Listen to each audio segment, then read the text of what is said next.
the actual war, by the way, if you look at the breaking news yesterday, what's actually happening, the real war, as opposed to the fancy war in David Cameron's mind, is that the Russians and the Syrian army, the state army, Assad's army, are now conducting manoeuvres preparatory to an attack on Idlib. That's the real war that's actually going on. Help us out with Idlib.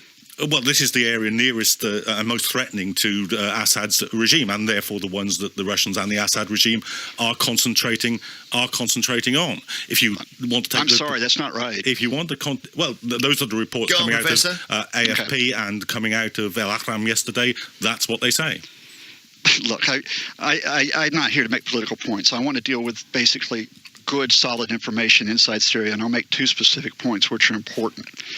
One, yes, there are more than 70,000 troops there. I know that because we have people who are close to those groups. Two, there are many more groups many more men who will take up arms if they believe they have support, political support as well as financial support to fight the Islamic State, as well as the Assad regime.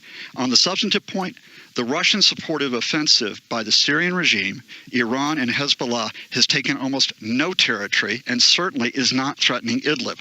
The only front where they have taken some territory is in another province south of Aleppo city. Yes, but I said, and the reports say, not that they are yet involved in one, but they are in manoeuvres preparatory to making one. So let's deal with the actual reports. No, that's Syrian state propaganda. You realize that. That is Syrian state propaganda. You realize that.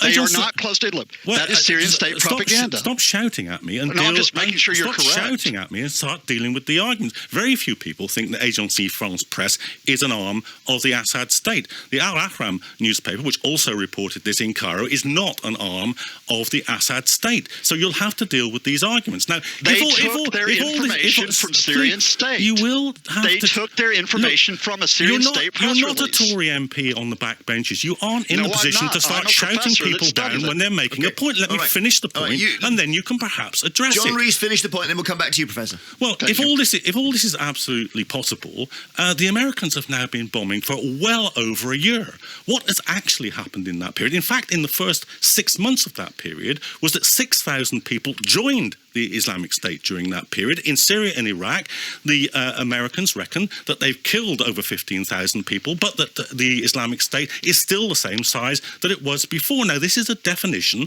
of not bombing which is going to take place. This has taken place and is having this effect. Plus, we aren't dealing with the fact that the people who actually are effectively fighting and effectively taking on the Islamic State, which is the Kurds, are being bombed by our NATO ally, Turkey. Now, these would be things that might be worthwhile addressing. All right, Professor Lucas, that is the broader point, that when you bomb people, you drive them into the arms of ISIS.